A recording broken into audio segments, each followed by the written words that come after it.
Hello.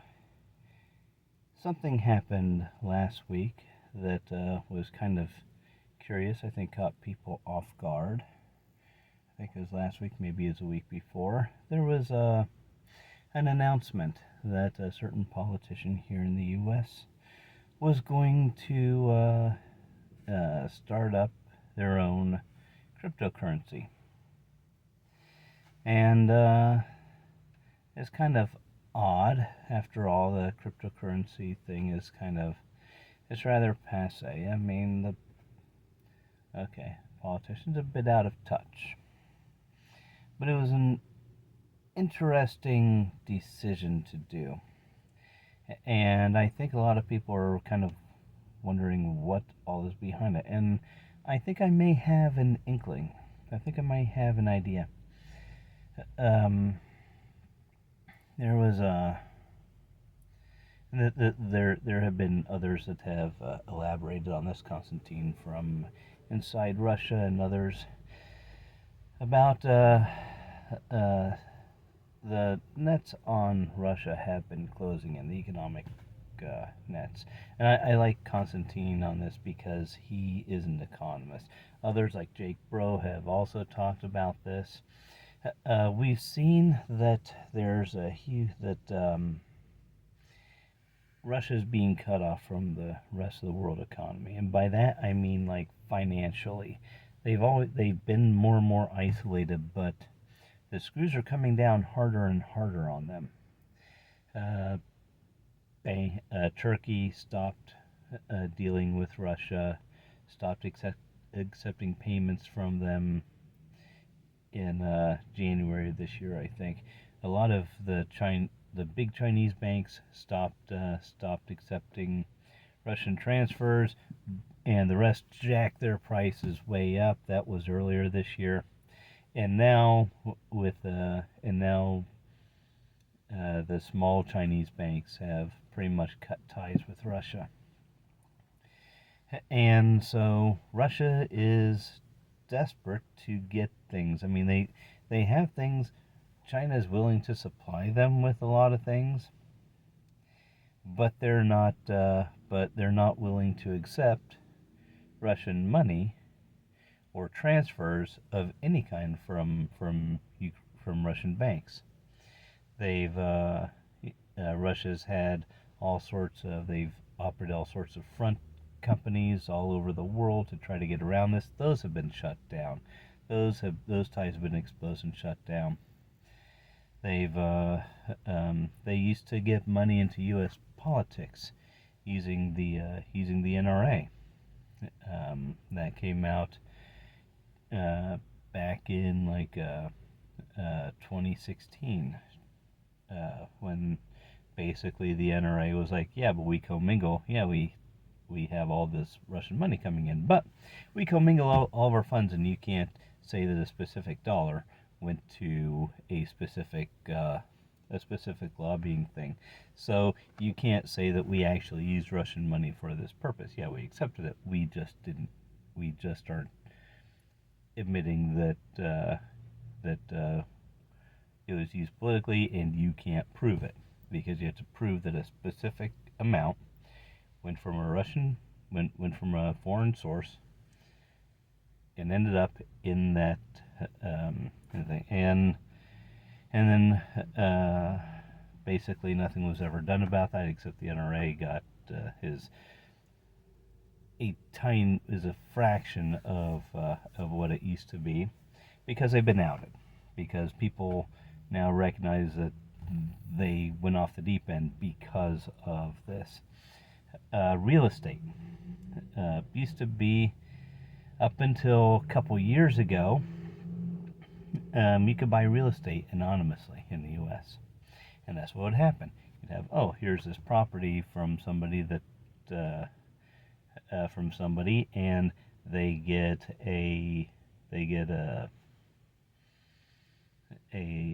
huge offer that's a multiple of what it's actually worth, and that raises the property values of everybody else in the area. But that was used as a form of money laundering. And I mean, heck, we've seen. We just saw Tenet Media shut down, um, and the Department of Justice said that there's hundreds, literally hundreds of other influencers that have directly or indirectly taken Russian money in exchange for pushing certain concepts, certain ideas. And I'm not alleging uh, any um, any collaboration between, you know, Trump and the Russian government directly. I'm not saying that there's collusion or anything, because honestly, Trump's a loose cannon. Uh, they just Russia just, you know, controls the people around him and introduces suggestions. And the issue, as I understand it from Constantine, with is that China has gone to, now they're trying to push cryptocurrency as a way to move money and buy things from foreign trade partners. But the one of the big issues behind that, other than it being outright banned in China, which, outright banned is kind of, if you know the right people, if you have the right connections, those kinds of things get overlooked. And business can go on by certain connected individuals and their businesses. So it's not a hard wall like some of the other barriers are. But cryptocurrency, there's only so much that exists. The dollar has been used as a reserve currency for decades and decades. The Bretton Woods Agreement, I believe, from the late 40s, kind of established that, because ultimately we were the only major economy in the world that was still intact at the end of it. Everybody else is just bombed all to heck.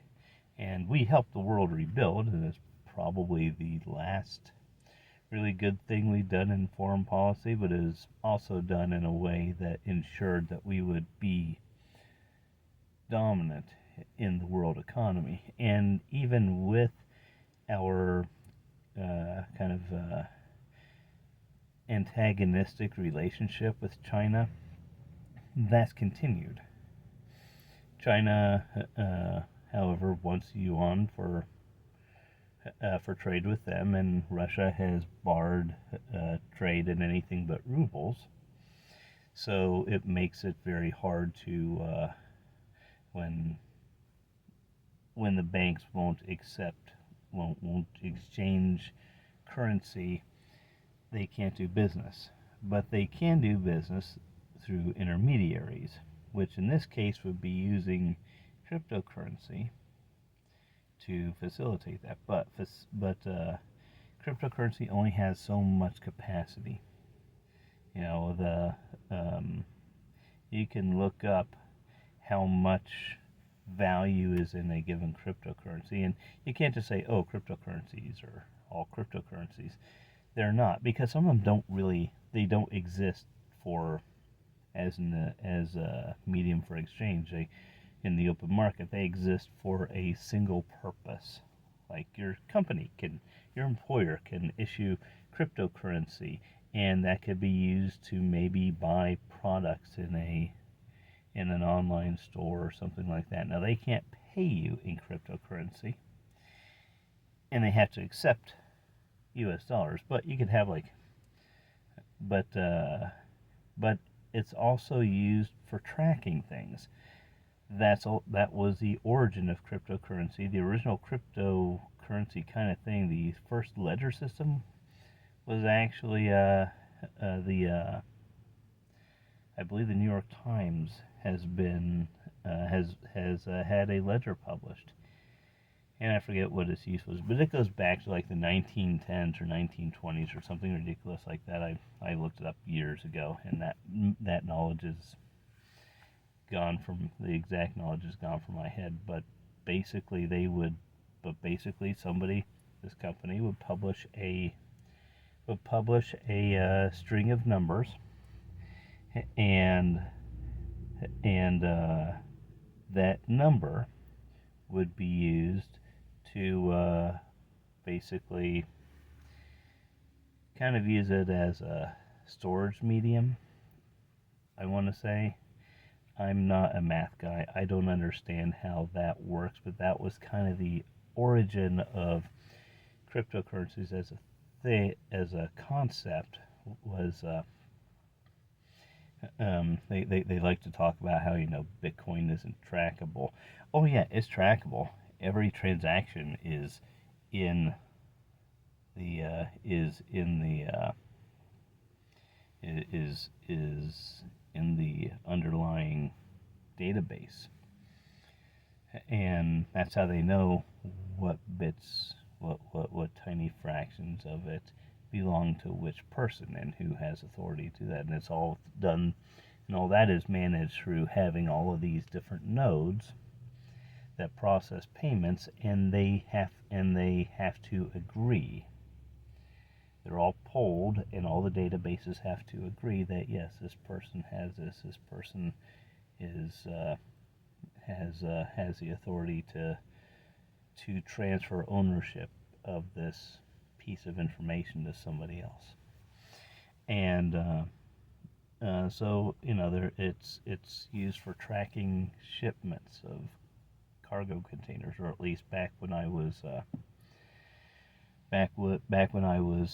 in logistics, they're talking about using that. I'm assuming that was implemented, but maybe not. I'm not quite up on its use in logistics, but that was one of the things that they're saying it could be used for. And there are just a whole bunch of these tiny little things. There's tons of all these different cryptocurrencies, but you can only use them for one thing. And so they're not really all that good.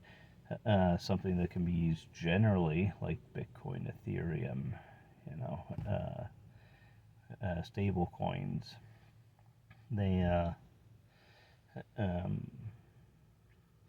Those can be used as a store of value. That's why you can go and you can buy them, and you can look up on the cryptocurrency markets what each one trades for. Most of them are trade for garbage.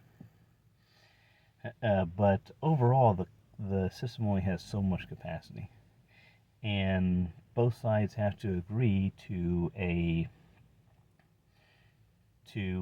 how much each thing is worth. So, but if the company that's sending it values it as today's value because that's what it's worth when they buy it, and then they transfer ownership, the receiving company has to go, well, we don't actually process payments for like 2 weeks from now. And that price can fluctuate. And if it's a currency, generally those fluctuations are very small, and they're able to come up with an agreement, generally a formula as to how one will, how they kind of come together when everything settles. When shipments may take a month or more to be verified as getting to their destination and everything is good, that's a long time for a cryptocurrency to hold some kind of stable value. So there's a ton of risk in there, and people aren't willing the people receiving the money are not going to be willing to accept the value that the first company put into it, because the outgoing value can change so much. That's the basic problem. And there's only so much capacity. If a company buys, puts like $60 million into some little cryptocurrency that currently has a total market value of like $6,000, Well, I mean, yeah, you could say that that's worth $60 million because there's that much value put into the shipment that they're sending, but people at the other end, after they accept it, that value is going to go way back down to where it was. It's going to be worth 6,000, $600,000 or whatever it was before. It's just going to have this big spike where that money is contained, but the people getting it are not going to get that value out of it because nobody else is going to be buying that cryptocurrency at the same price. So that's a fundamental problem with it, aside from it actually being an open ledger system, a ledger system that records everything. So ultimately, these things can and will be undone. And so there's a need for more cryptocurrencies, and more cryptocurrencies are backed by known entities that kind of expand that ecosystem. And it's really interesting to me that a couple 2-3 weeks ago, China was like, okay, our focus on future trade is going to be on doing deals in cryptocurrency. And a week or two later, Trump is like, yeah, we're starting our own cryptocurrency. And I'm not saying that Russia told Trump, hey, do this, but there's a lot of intermediaries between them. And Russia knows how to manipulate people.